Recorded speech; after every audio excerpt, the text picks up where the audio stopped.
जय जय नमोस्तु नमोस्तु नमोस्तु नमो रियंताण नमो सिद्धाण नमो आर्याणम नमो वज्रायणम नमो लोहे सवसावणम मंगलम भगवान वीरो मंगलम गौतमो गणि मंगलम कुंद कुंदादि जैन धर्मोस्तु मंगलम सर्वमंगल मांगल्यम सर्वकल्याणकारकम प्रधानम सर्वधर्माणां जयनं जयतु शासनं जयनं जयतु शासनम्।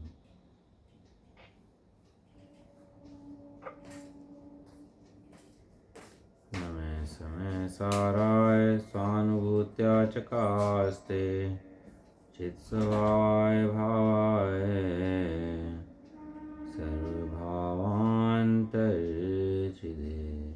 गाना है पढ़ता वंदितु सव्य सिद्धे दुर्गमचल मनोभवम कदिम पत्ते मोक्षामि समय पाहुड़ मिडमो सुध केवली भणिदम जीवो चरिदन शरणान रिठिदो तम ही स समयम जान ओगल कम्म प्रदेश टिठिदम चैतन जान पर समयम एत निश्चय गदो समयो सवत सुंदरो लोए बंद काय तेन वी संवादृणी होदी सुध परिचिदानुभूत सर्वस्वी काम भोग बंद कहा एतसो लंबोडवरी नजरो एतस तमेयत विहत्तम दायम अपनों से वे व्यंजनता इस प्रमाणम चुक्के छलम ना गीतवम नैवी होदे पमत्तो पमत्तो जान गो दूजो भावो एवं भड़ंति सुत्तम ना तो जो सो दूसो चे व्यवहारेण बदे सती नानिस्य दंसनम नाणम नैवी नाणम न चरितम न दंसनम जान गो सो तो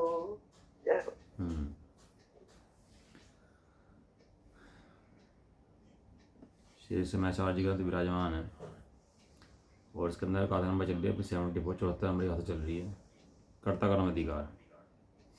गाथा पढ़ लेते हैं जीवनि बधाए दे अधुअणिच्चातः शरणाय दुखा दुख फल थिये नादूणि बत्तदे तेहिं ये सर्व जीव निबद्ध अद्रु शरणहीन अनित्य हैं ये दुख दुख फल जान के इनसे निर्वर्तन जीव करे। जहाँ जीव को दुख दिखाई दे जाता है वहाँ को हटाना नहीं पड़ता, ये समय बढ़ जाता है ना। मीठा खाता हो और मीठा खाता हो पता लगा डॉक्टर रिपोर्ट है डायबिटिक है, अब मीठा छुड़ाना पड़ेगा कि छूट जाएगा? छूट जाएगा बस। जहाँ पता लग जाए नुकसान है, वो बीड़ी पीता हो तम्बाकू खाता हो मज़ा आ रहा तम्बाकू खाने में, बोला कैंसर हो गया उससे हैं, वो भागा फिरा इलाज कराने के लिए, इलाज हो गया सही हो गया, और तम्बाकू बीड़ी अब खाएगा नहीं खाएगा, अब हाथ भी नहीं लगाएगा, दूर से भागेगा। क्यों? दुखरूप थे, दुखरूप जानता भी था लेकिन दुखरूप मानता नहीं था। दुखरूप जानता भी था, दुखरूप मानता, अब प्रैक्टिकल भाषित हुआ ना तो लगा तो वास्तव में दुख के हेतु हैं, दुखरूप है। अब दुख का ऐसा हेतु जानकर अब उनसे भागता है, अब उनसे दूर भागता है। क्यों? दुख है भैया, प्रत्येक जीव सुख चाहता है, दुख नहीं चाहता कोई भी।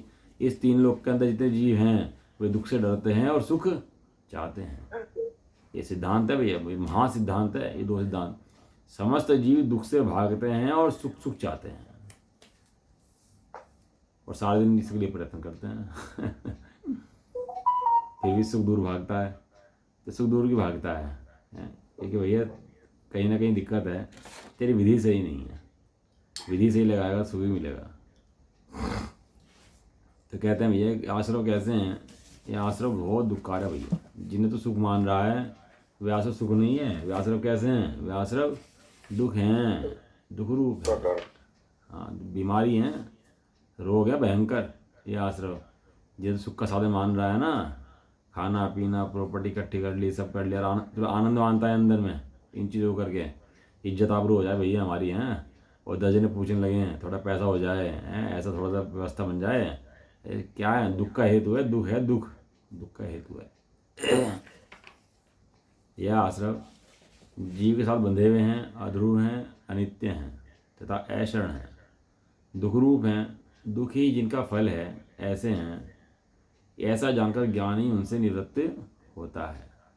तो तंबाकू खाता है, तंबाकू खाता हो कोई व्यक्ति, उसको तो मुझे एक फ़ायदा बता दे इसके अंदर तंबाकू खाने से फ़ायदा क्या है तेरा। पैसे खराब, सेहत खराब, समाज खराब, सारी सड़कों पर थूकता है, सड़कें खराब हैं, पुड़िया बनती है, फैक्ट्रियों में इतनी लेबर मरती है, उसका सब खराब। तो उसका एक फ़ायदा बता, एक फ़ायदा क्या है इसमें, एक फ़ायदा तो फ़ायदे में बता पाता, वो लगा रहता है खाने में, उसको वो समझता ही नहीं बात को। इस तरह उसकी बात नहीं है, ये अपनी बात है। हम भी मुँह को पोसने में लगे रहते हैं सारे दिन, आशा को पोसने में लगे रहते हैं, कहते हैं फ़ायदा दिखा दे तुम्हें कि फ़ायदा क्या है। कहना भैया कोई फ़ायदा इनका दिखता नहीं है। किसको दिखता है? एक ज्ञानी जीव को दिखता है कि आश्रमों के अंदर कोई फ़ायदा नहीं है। कहा तो हो गया था हमारी टीका इसकी। जीव नित्य है। तीन बोलो, तीन बोल हो गए थे। हाँ 3 बोल हो गए थे। नंबर 1 बोल हो गया था हमारा आत्मा ध्रुव है। तो जीव के साथ बंधे हुए हैं, दूसरा जीव भी ध्रुव है, तीसरा हाँ, जीव ही नित्य है। आश्रव शीत धा जवर के आवेश की भांति अनुक्रम से उत्पन्न होते हैं, इसलिए अनित्य हैं। विज्ञान घन जिसका स्वभाव है, ऐसा जीव ही नित्य है। आश्रव कैसे आते हैं चले जाते हैं, आते हैं चले जाते हैं, ये रहते नहीं हैं, हैं? जीव भी अनादि से और कर्मबंध भी अनादि से, मतलब दोनों ही अनादि से है कि नहीं है। ऐसा कभी हुआ कि कर्मबंध न रहा हो, और ऐसा कभी रहा है जीव न रहा हो। दोनों अनादि से होने पर भी वो आश्रव तो पलटता रहा, लेकिन जीव वही का वही रहा। आश्रव अनेक प्रकार का आया, लेकिन जीव वही का वही रहा। परिणाम, कर्म, आश्रव सब बहुत प्रकार का आया भैया, सब आए गए। लेकिन अब यहाँ जो पर्याय आश्रव के साथ घटती बढ़ती है ना, उसको भी आश्रव कहा। भले वो जीव की हो, लेकिन आश्रवों के साथ घटती बढ़ती है ना, तो घटती बढ़ती होने से उसको भी जीव कहा, उसको आश्रव कहा है। एक पुण्य परिणाम, एक पाप परिणाम है। जिससे पुण्य परिणाम है उससे पाप परिणाम नहीं है, जिससे पाप परिणाम है उससे पुण्य परिणाम नहीं है। एक समय एक ही रहता है, एक समय एक ही रहता नहीं रहता। और जीव, उसके पीछे बैठा जीव, वो त्रिकाल रहता है। वो ऐसे नहीं होता कि कभी भैया आश्रव कम हुआ तो जीव कम हो गया, और आश्रव बढ़ा तो जीव बढ़ गया, पुण्य बढ़ा तो जीव बढ़ गया, और पुण्य घटा पाप बढ़ा तो जीव घट गया। ऐसे नहीं होता। जीव तो कैसे रहता है? जीव त्रिकाल रहता है। वो जीव जो कुन देवी दृष्टि में आया है ना, वो स्वामी दृष्टि में आया है, वो अखंड एक शुद्धात्मा, वो ज्ञान में नहीं आता। तो घटती बढ़ती पर्यायें, आती जाती पर्यायें, इनसे जीव की कल्पना होती रहती है कि नहीं यही तो है, यही तो है। लेकिन भैया उसके पीछे जो जीव अखंड त्रिकाल एक गायक बैठा है, उसकी उसका ही पता नहीं पाता है वो जीव कैसा है। एक कभी शीत जोर हो, कभी धा जोर, ऐसे वो अनित्य हैं। लेकिन जीव सदाकाल क्या है? जीव तो सदाकाल नित्य नित्य नित्य नित्य नित्य, बंधा हुआ नहीं है, ध्रुव है और नित्य है। हाँ, बाकी सब परिणाम पलट जाते हैं, दुनिया पलट जाती है, सब पलट जाते हैं।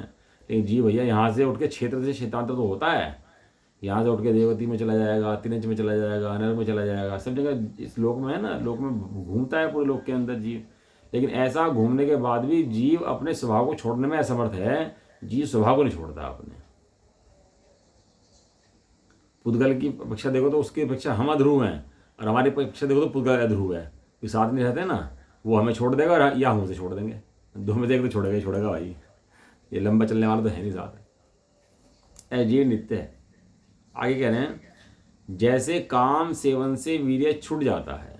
कोई काम सेवन करता हो व्यक्ति, और पहले कितना आवेग में रहता है, उत्साह में रहता है, और वीर्य छूट जाने के बाद कैसा हो जाता है?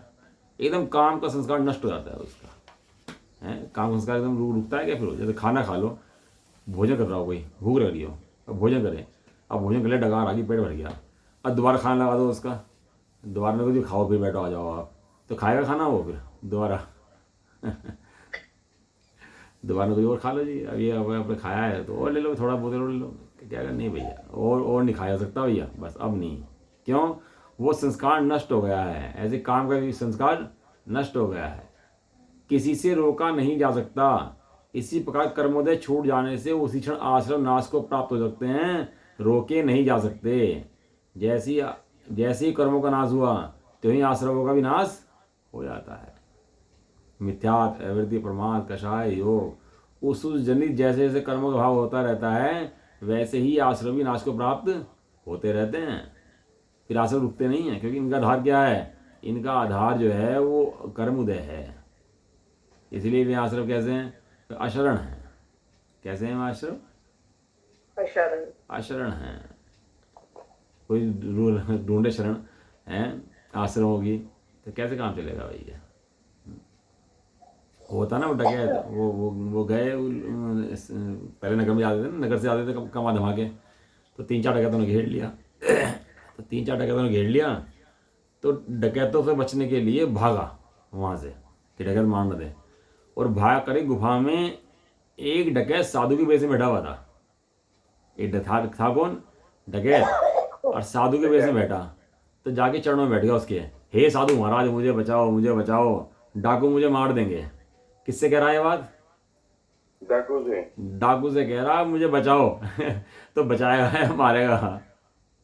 ये भैया बचाने का नहीं, वो तो उल्टा बैठा हुआ है इस वेश में इसलिए है कि तू आए और तुझे पकड़ ले, इसलिए बैठा हुआ है उस वेश के अंदर। यह आश्रव के शरण में आता है। हे पुण्य भाव, जैसे वो जैसे जैसे वो साधु के वेश में डाकू बैठा था ना, ऐसे पुण्य के वेश में ये डाकू बैठा है। ये आश्रव है, आश्रव है। आश्रव सारे दुखकार है भैया। आश्रव में सुख की कल्पना करने बेकार है। पुण्य भाव हो चाहे पाप भाव हो, 2 कर्म होते हैं, एक घाती और एक अघाती। 2 होते हैं ना, घाती और अघाती। तो जितने घाती कर्म है ना, वे सब पाप रूप ही होते हैं, वो पुण्य रूप नहीं होते हैं। वो सब क्या होते हैं? वे सब पाप रूप होते हैं। मंद तीव्र तो हो सकते हैं थोड़े बहुत कि भाई मंद हैं, तीव्र हैं, लेकिन हैं सारे कैसे? पाप। दुश्मन है, दुश्मन, शत्रु है, शत्रु।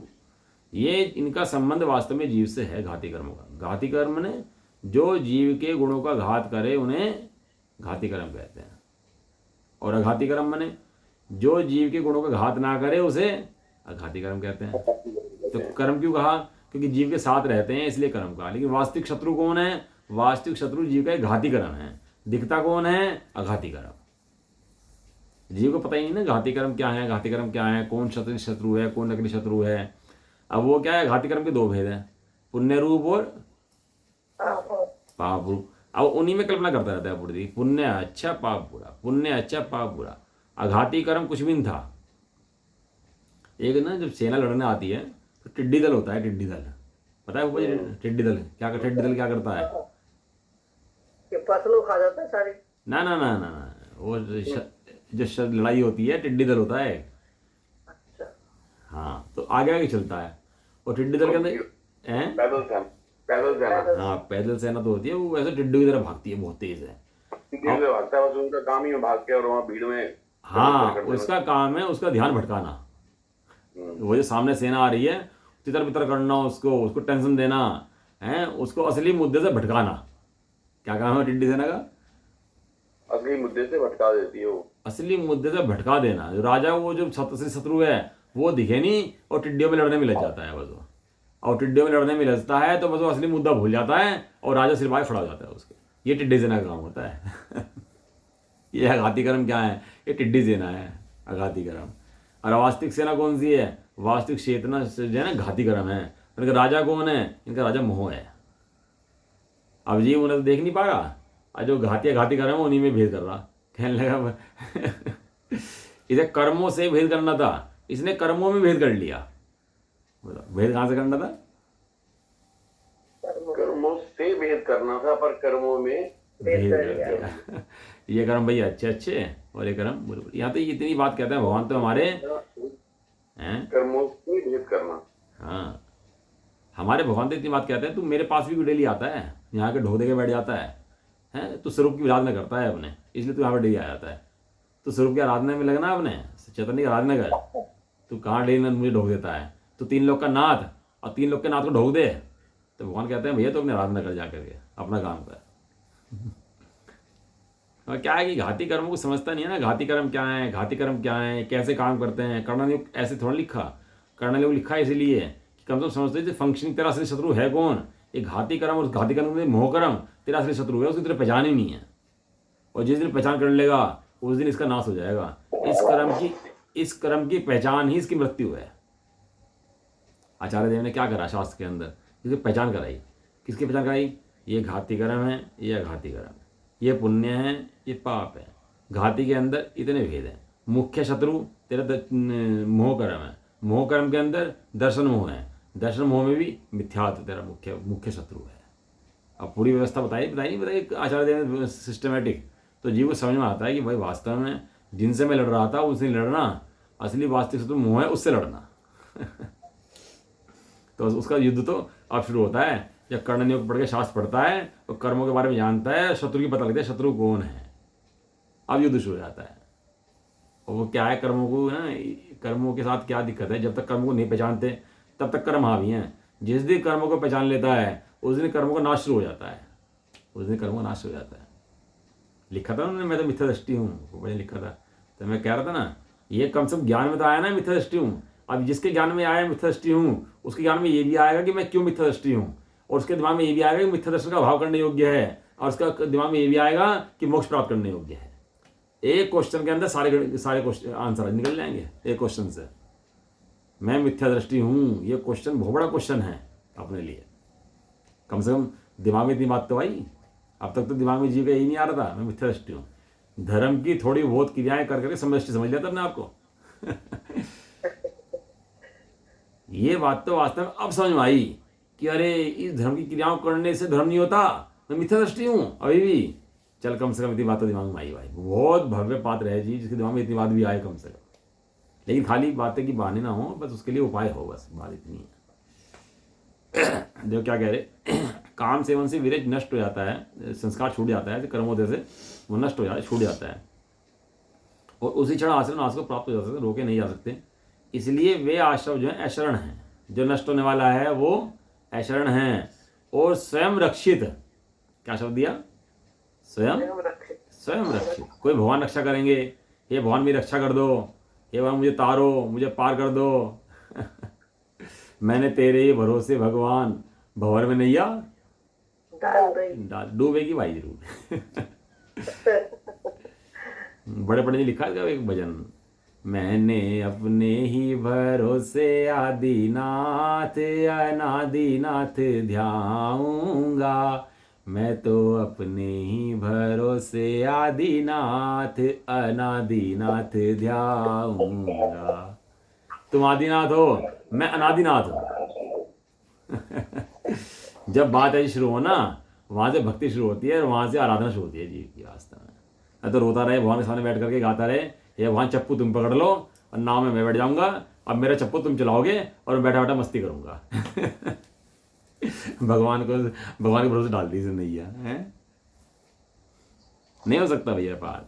जीव कैसा है? स्वयं रक्षित है, स्वयं रक्षित सहज है। कोई ऐसे स्वयं रक्षित में जबरदस्ती करना पड़ता है? सहज है। चित शक्ति रूप, चैतन्य शक्ति रूप जो है, जीव ही शरण सहित है। तीन काल में परमारथनो पंथ, परमार्थ का पंथ क्या है कि शुद्धात्मा है, यही शरण योग्य है। यहाँ भी शरण योग्य है, नरक में भी शरण योग्य है, स्वर्ग में शरण योग्य है, मोक्ष में शरण योग्य है। जो त्रिकाल शरण योग्य तेरा कौन है? वो सदा सहज रहने वाला तेरा त्रिकाल शुद्धात्मा है। देखो श्रोता होता है ना, श्रोता का लक्षण होता है। श्रोता क्या होता है? बहुत भेद होते हैं श्रोताओं के। श्रोता माने जो जिज्ञासा पूर्वक अपनी बात को सुने और सुनता रहे, भाग न जाए बीच में छोड़ करके शास्त्र को। यदि शास्त्र छोड़ के भाग जाना बीच में, कुछ भी बात बहाने बहुत आएंगे दिमाग के अंदर, शास्त्र के अंदर, ये ऐसे पढ़ा रहे, ऐसे हो रहा भैया, कुछ नहीं है, मन नहीं लग रहा हमारा, तो ये तो ऐसा कर दिया, तो बहुत बहानेबाजी आएंगे दिमाग के अंदर। लेकिन श्रोता सम्यक किसे कहना? अपने हित की बात जान करके खूंटा डाल के बैठा रहे। जैसे खूंटे से गाय बंधी रहती है ना, मन नहीं लगता तो ही बैठी रहती है, कहीं जाना हो मन कर रहा हो तो ही बैठी रहती है, कुछ भी हो खूंटे से गाड़ के वहीं बैठना ही पड़ता है। इस तरह अपने मन को इस शास्त्र के खूंटे से गाड़ के रख दे। बस कहना तुझे कहीं नहीं जाना, अब तुझे यहाँ बैठना है शास्त्र के खूंटे में, पूरा करना है शास्त्र, मुझे अपना कल्याण करना है। जिसको इतनी कल्याण की भावना आई वो प्रथम कैटेगरी का श्रोता है। कौन है वो? प्रथम कैटेगरी का श्रोता है। हाँ, वो श्रोता पहले श्रोता बनता है, फिर वक्ता बनता है। यदि श्रोता ना बने तो वक्ता ही नहीं बन सकता। सुनेगा जब ही तो वक्ता हो जाएगा। हाँ, श्रोता शुद्ध ज्ञान लिखा, शुद्ध ज्ञान भी है। सुने, सुन भाई सुन। जो सुनेगा समझेगा वो अपना कल्याण करेगा भैया। अभी सुनने से भाग जाएगा तो कल्याण कैसे करेगा? श्रोता बन जाएगा। हाँ, तो इसलिए शास्त्र को पूरा अध्ययन पढ़ने की जिज्ञासा उत्पन्न होना अपने अंदर की, वास्तव में पूरा करना है, वो वाली भावना भी चाहिए। ऐसे अपना आत्मा कहाँ क्या है? सदा रक्षित है, सदा चैतन्य शक्ति रूप है, सदा काल रहने वाला है। सदा काल मेरा शरण साई कौन है? हैं? चैतन्य आत्मा, अपने आत्मा। वो भजन लिखा पंडित जी ने, बहुत बढ़िया भजन लिखा। मेरे चैतन्य घन नित्य तारण तरण सुन प्यारे, तेरी भक्ति में क्षण जाए सारे। बहुत बढ़िया भजन है वो, पढ़ के देखना। मुक्ति जिनने भी अब तक है पाई, तेरा आश्रय ही सबको सहाई। जितने जितने आज तक मुक्त हुए हैं वो सब भगवान की आराधना करके मुक्त नहीं हुए, वैसे आत्मा की आराधना करके मुक्त हुए हैं। वो भगवान की आराधना समाहित है इसके अंदर, वो कहीं बाहर नहीं है, तो मना नहीं कर रहे हो, कोई मैंने सोचा मना कर रहे हैं। वो इस आत्मा की भक्ति के अंदर भगवान की भक्ति समाहित है। जिसने आत्मा की भक्ति नहीं करी उसने भगवान की भक्ति भी नहीं करी। हाँ, ये गजब के मंत्र हैं भैया वास्तव में।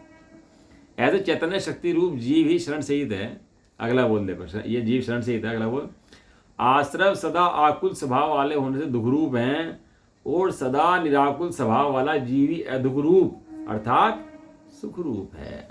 आश्रव दुख रूप हैं और आश्रव का आश्रय भी दुख रूप है। देखो अनंतानुबंधी परिभाषा बताओ, अनंतानुबंधी परिभाषा क्या है बताओ जी, अनंतानुबंधी परिभाषा। अनंतानुबंधी परिभाषा अनंतानुबंधी की परिभाषा बताओ। अनंत समय के नहीं ऐसे कर्मों का उदय जो अनंत समय के लिए बनता है। हाँ, जो स्वभाव को न देखने दे, जो स्वभाव, उसे अनंतानुबंधी कहते हैं। अप्रत्यक्ष की परिभाषा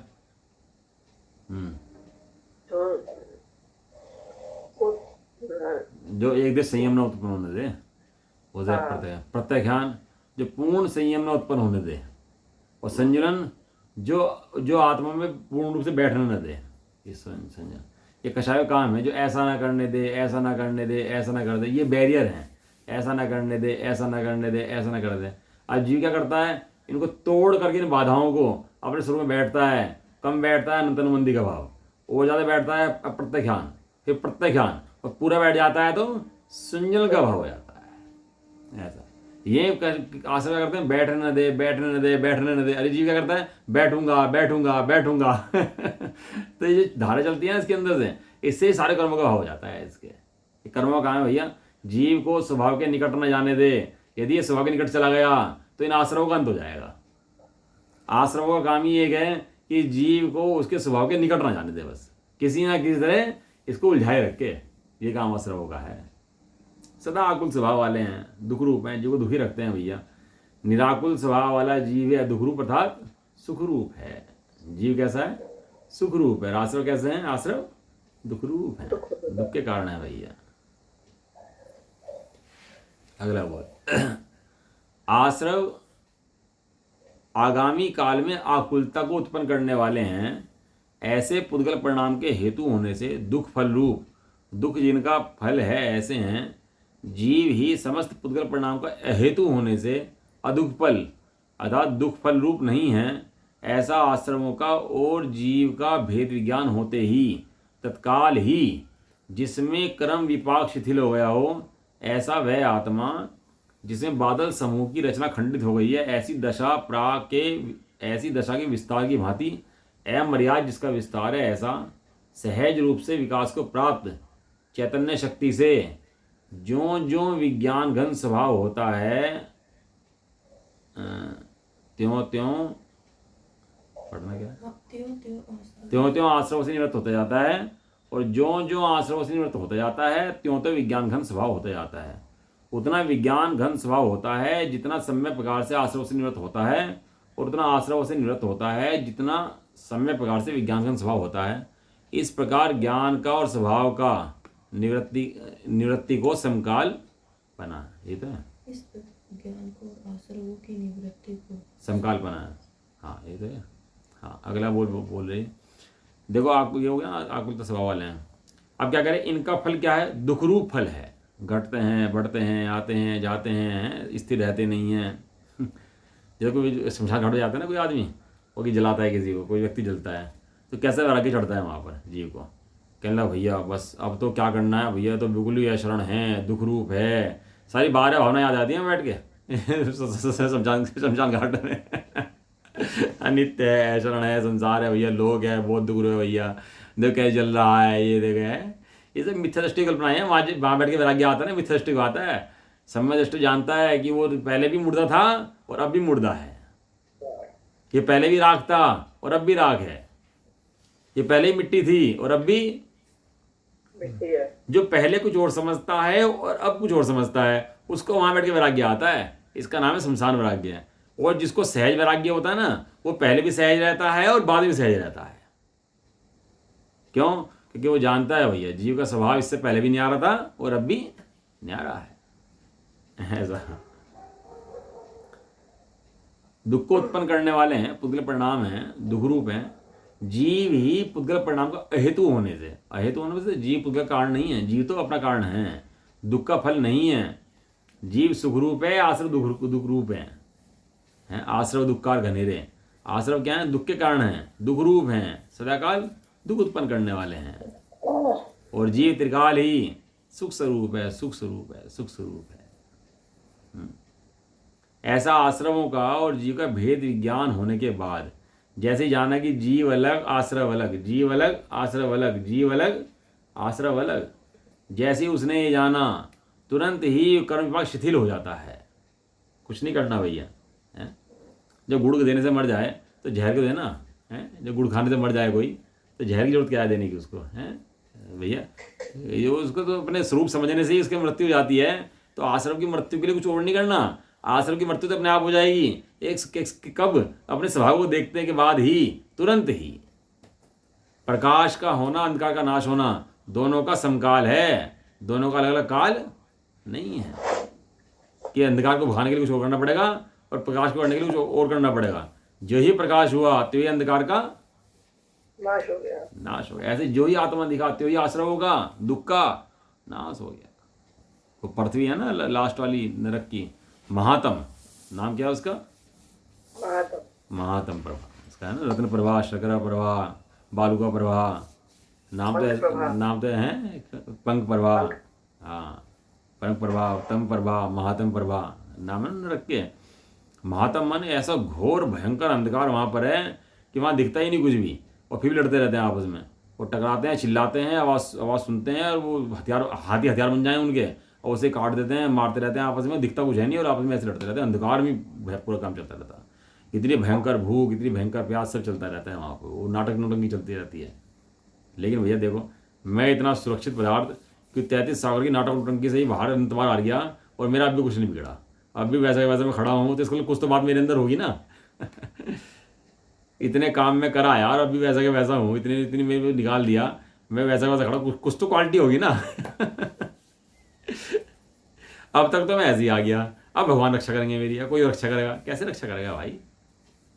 ऐसे ही जैसे जीव को जानता है, अपने स्वरूप को जानता है, अपने ज्ञान स्वरूप को जानता है, त्यों ही भेद विज्ञान होता है। और जैसे भेद विज्ञान होता है, ऐसे बादल समूह की रचना खंडित हो जाने से जैसे उसका अंधकार नाश होता है, ऐसे ही चैतन्य शक्ति विकास को प्राप्त हो जाती है। चैतन्य शक्ति विकास को प्राप्त हो जाती है। एक तालाब है और तालाब के ऊपर काई जमी हुई है और नीचे मेंढक रह रहे हैं बहुत सारे, और मेंढक को क्या लग रहा है कि भैया तो अंधकार पूरा हो रहा है, क्योंकि उकाई है। अब काई काई काई पूरी उकाई हो रही है। अब कोई ऊपर से उसमें एक पत्थर पटक दे और वो फट जाए थोड़ी काई, तो एकदम क्या जाएगा? ऊपर से सूर्य का प्रकाश अंदर जाएगा, एकदम सारे में प्रकाश हो जाएगा, हैं? अब पता लगेगा अरे हम जिसे अंधकार मान रहे थे वो अंधकार नहीं है, वहाँ तो प्रकाश है। यहाँ अब कर्मों के आवेग में कैसा लगा? बादल बादल बादल। लेकिन जैसे ज्ञान घन स्वभाव देखा अपना, जैसे ही देखा त्यों ही उन कर्मों का भाव हुआ और देखते चैतन्य स्वरूप आत्मा अपना एकदम प्रत्यक्ष हुआ। इसी का नाम सम्यक दर्शन है। जिसने अपना चैतन्य स्वरूप आत्मा नहीं देखा वो अभी सम्यक दर्शन से बहुत दूर है, और अपना आत्मा देखते ही भले ही उसके बाद फिर दोबारा से बाहर आ जाए। क्या करें? एक बार आत्मा देखने के बाद भले ही दोबारा बाहर आ जाए देखने के बाद, लेकिन अब दृष्टि में क्या आ गया उसकी कि भैया परम सुख तो इस आत्मा के अंदर है। मैं कौन हूँ? मैं तो आत्मा हूँ। इसका नाम सम्यक दर्शन है। अब ये जो कल्पनाएं कर लेते हैं ना धर्म के बारे में, अपनी बहुत उठापटक कर लेते हैं, भैया विधान कराओ, ऐसा कराओ, इसका नाम धर्म है, इसका नाम धर्म है, ऐसा दे दो, उसका नाम धर्म है। ये सब कल्पनाएं हैं। जिसने में चैतन्य स्वरूप अखंड चैतन्य मूर्ति आत्मा देख लिया, बस उसका नाम धर्म है। अब ये बात सुननी पसंद ना करे और दुनिया में हाहाकार मचाए तो उस हाहाकार से भैया धर्म नहीं होता। धर्म तो सहज शुद्ध चित्त से होता है। ये समझाइए रे आचार्य देव, देखो कितने बड़े पद समझा रहे। क्या कह रहे, ऐसी दशा को प्राप्त होने के बाद जो ही आपने आत्मा को देखता है तो ये अब सब भूल जाता है, आश्रव दुख भूल जाता है। और उसे क्या याद रहता है, उसे अपना आत्मा याद रहता है। और क्या कहते हैं, ऐसा होने से आश्रवों से निवृत्त हो जाता है। अब आश्रव उसको स्वाते नहीं है। अब घाती कर्म में जो मोह प्रकृति थी उसका ये भाव हो जाता है, उसका उससे निवृत्त हो जाता है। ऐसा ये राजा भैया राजा होता है, इसलिए कहता है राजा नहीं मरा तब तो कुछ नहीं मरा। और राजा के मरने के बाद सेना कितनी हो, सारी सेना की कोई कीमत नहीं है। वो था नेपोलियन, नाम सुना आपने नेपोलियन का? हाँ सुना हुआ है नेपोलियन का। हाँ, इतना हंगामा हुआ, मतलब उसे देश से, राजा था वो, उसे देश से बाहर निकाल दिया, उसके सारी सेना मार दी, उसे मारा नहीं, उसे बाहर निकाल दिया नेपोलियन को। चला गया नेपोलियन, बहुत सालों बाद नाव में बैठ के वो अपने देश में आया। और जब अपने देश में आया तो तट पर उतर गया। नेपोलियन की छवि ऐसी थी, शत्रु है ये, इसको देखते ही मार देना। पूरे नगर में बात थी, नेपोलियन कहीं दिख जाए तो उसको देखते ही मार देना। तो चल पड़ा भैया। अब वो तो राजा होता है ना। अब राजा को कॉन्फिडेंस बहुत होता है, राजा को कुछ भी कहो, क्षत्रिय होते हैं, राजा होते हैं, उनको कॉन्फिडेंस अपने ऊपर बहुत होता है। इन्हें ये होता है कि मैं हूँ तो कर लूँगा। जबकि सेनाओं के अंदर इतना कॉन्फिडेंस नहीं होता। जो सेना नीचे की होती है ना, सैनिक वैनिक होते हैं, उनमें कॉन्फिडेंस लेवल बहुत जीरो होता है। लेकिन राजाओं के अंदर कॉन्फिडेंस बहुत होता है इनके अंदर। तो चल पड़ा। चल पड़ने के बाद चलता गया तो गाँव में गया तो गाँव के लोग इकट्ठे हो गए, 100-200 लोग इकट्ठे हो गए मारने के लिए। तलवार चाकू भाले जो भी उस टाइम होते हैं वो ले आए सब अपने अपने। तो नेपोलियन खड़ा होकर बोला उन सब से, कहने लगा मैं तुम्हारा भविष्य का राजा हूँ, अगर तुम राजा को मारना चाहो तो मार लो। बस इतनी बात बोला। इतनी बात सुनते ही वे जो जितने गांव के थे ना, सब ने सोचा तो राजा है हमारा, इसको कैसे मार सकते हैं। चरणों में लौट गए उसके, चला आगे। अब 100 तो वे हो गए जो पीछे चलने वाले थे। अब आगे बढ़ा तो 100 गाँव के और मिले, तो जो ही मिलता रहे वो इकट्ठा होता रहे, जो ही मिलता रहे वो इकट्ठा होता रहे।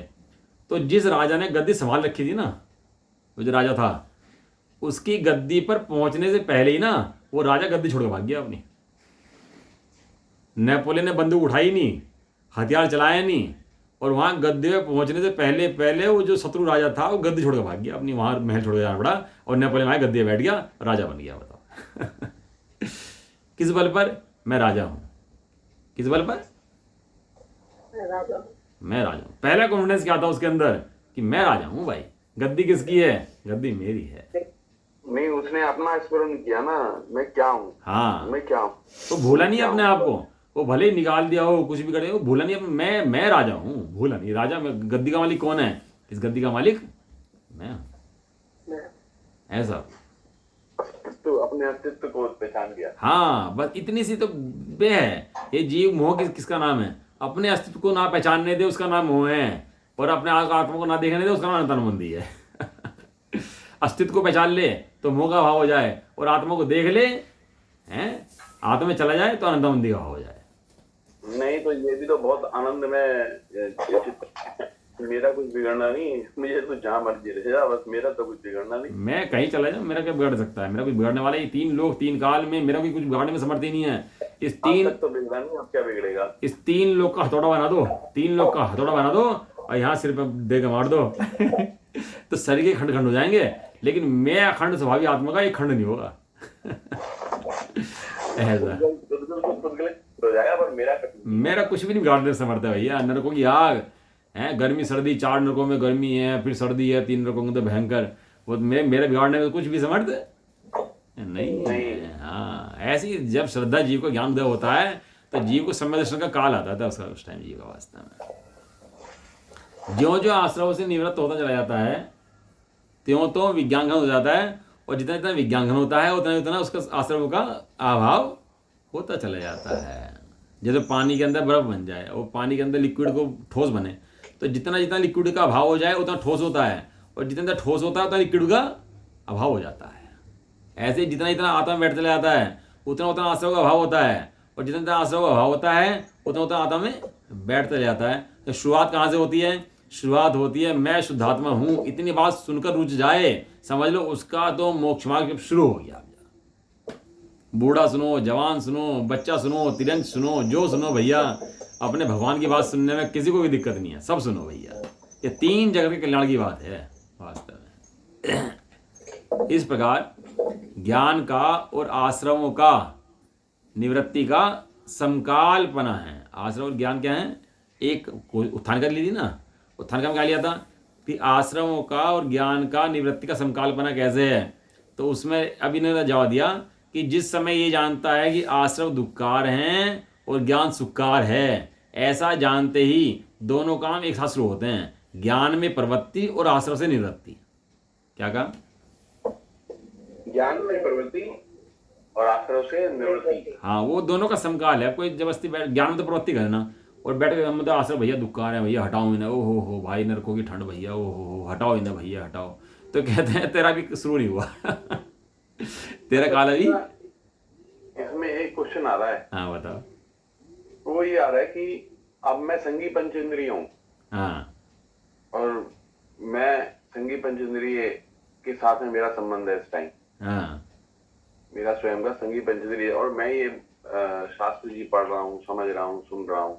हाँ और जब मेरा ये संबंध टूट जाता है हाँ तो तब मेरे पास सुनने, समझने और देखने और जानने की क्षमता तो है, सुनने और समझने की और बोलने की क्षमता, ये क्षमताएं खत्म हो जाती हैं, क्योंकि मेरा वो जो माध्यम था वो खत्म हो गया।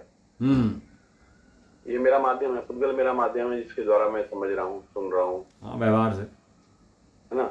तो तब उस दौरान, उस मोमेंट पे मैं फिर कैसे जानूंगा कि मैं एक शुद्धात्मा हूँ, मैं इतना बलशाली हूँ। हाँ सही है वो बिगड़ने बढ़िया वाला बात नहीं है। अब वो जानने की जरूरत नहीं पड़ेगी, वो अनुभव में आ जाएगा। अब वो तब शब्दों जाने ना भी, अब ये जानना नहीं कहते हैं, जब अनुभव में आता है उस जानने को जानना कहते हैं। ये जानना आप समझते हैं इंद्रिय जानना होता है, इंद्रिय जानना तो एक सामान्य ज्ञान होता है, व्यवहार ज्ञान होता है, लेकिन वास्तव में ज्ञान कौन सा होता है? इस इंद्रियों के अवलंबन को छोड़ करके आत्मा का अनुभव करे, उसका नाम जानना है वास्तव में। तो ये तो व्यवहार जानना है। नहीं, ठीक बात है। अभी तो मैं एक हाँ पूर्व क्रिया है। इंद्रियों के माध्यम से सुन रहा हूँ, इंद्रियों के माध्यम से मैं अपनी जिज्ञासा की पूर्ति कर रहा हूँ, हाँ बराबर, इंद्रियों के माध्यम से ही मैं सब कुछ समझ रहा हूँ। लेकिन जैसे एक पशु है, उसको तो आभास नहीं होगा, उसको आप कितने शास्त्र सुना लो, नहीं ऐसा उसको नहीं आभास- है। पशु के बाद ज्ञान है, पशु समदृष्टि नहीं होते क्या? पशु समदृष्टि होते हैं, शेर समदृष्टि नहीं हो गया। अगर वो संगी पंचेंद्रिय नहीं है, बोल सकते हाँ नहीं है, वो एक अलग बात है। वो संगी पंचेंद्रिय नहीं है तो वो उसको नहीं होगा, लेकिन बोलना सकना हो और संगी पंचेंद्रिय हो तो हो सकता है। अच्छा उसको हो सकता है। हाँ लेकिन जब मेरा ये साथ छूट जाता है, जब मेरा ये माध्यम टूट जाता है, जिस माध्यम से मैं ये शास्त्र पढ़ रहा हूँ, ज्ञान ले रहा हूँ, लेकिन जो मेरा माध्यम टूट जाता है, उस टाइम मुझको ये कैसे अनुभूति होती है, कैसे आभास होता है, और उस टाइम मुझे आभास और अनुभूति होती है, तो फिर मैं कष्ट क्यों झेलता हूँ, क्यों चिल्लाता हूँ नरगति में जाकर। हाँ सही है क्वेश्चन, आपको बढ़िया क्वेश्चन है। देखो क्या है, एक बार अनुभूति में आने के बाद ना जीव के वो अनुभूति सकाल बनी रहती है, वो अनुभूति छूटती नहीं है। वो अनुभूति एक बार शुद्धात्मा को देख ले एक बार, और फिर बाद में बाहर भी आ जाए, अन्य काम भी करे, कमाने के काम भी करे, खाने के काम भी करे, डेली 24 घंटे शास्त्र सुनता रहता है, अन्य काम भी करे। अनुभूति जो है ना आत्मा की, वो प्रतीति वो सदाकाल बनी रहती है। वो नरक में जाए तो ही बनी रहती है ऐसा। तो वो अनुभूति का बने रहे जो है ना, वो अनुभूति का बने रहना ही सम्यदर्शन है उसका ऐसा है। और नरक में चला जाए तो भी अनुभूति बनी रहती है, स्वर्ग में चला जाए तो भी अनुभूति बनी रहती है। राजा श्रेणी के नरक में है तो अनुभूति उनको ये है कि मैं शुद्धात्मा हूँ, तो अनुभूति से काम होता है उसको। वो जानन खाली जानना नहीं है उसको, वो जानन को अनुभव करना है, वो उससे काम होता है उसका। ठीक है, अनुभव करो, कोई बात नहीं, इंद्रिय ज्ञान का अवलंबन छोड़ करके आप अनुभव करो उसको। ये तो बिल्कुल दिखाई दे रहा है कि पुद्गल तो छूटना है, पुद्गल का तो छूटना है ही, एक समय के दौरान, एक समय के बाद। भाई बाल्टी में रस्सी बांधी और कुएं के अंदर घेरी, तो रस्सी जो है माध्यम है कुएं को, उसको बाल्टी को कुएं में ले जाने का। अब बाल्टी को कुएं में ले जाए और पानी भर के न लाए तो उसका रस्सी का प्रयोजन कुछ है ही नहीं। लेकिन बाल्टी रस्सी से बांधी, कुएं में गई, पानी भर के लाई, और पानी भर के लाई तो रस्सी खोल दी, रस्सी का प्रयोजन खत्म हो गया अपना। इतना ये मन वचन काय का इतने प्रयोजन है। रस्सी है तो काय में ले जाने के लिए, आत्मा में ले जाने के लिए, आत्मा में गया, आत्मा देख लिया, रस्सी खोल दो, फेंक दी अपना, छुट्टी अपना। मन वचन काय का भाव हो गया। बिना रस्सी के तो पानी ही नहीं भर सकते ना। हाँ ऐसे ही सही है बिल्कुल बात। शास्त्र, देव शास्त्र, गुरु, मन वचन काय समान है, ये सब जो इसलिए जरूरी है। तो रस्सी है लेकिन ये पानी नहीं है। और बैठ के रस्सी चबाए पानी की जगह, तो ऐसा नहीं है। पानी की जगह तो पानी पीना पड़ेगा भाई, और रस्सी जगह रस्सी बांधनी पड़ेगी। दोनों बातें जरूरी है। मैं जानना चाह रहा हूँ कि जैसे रस्सी जरूरी है, आपने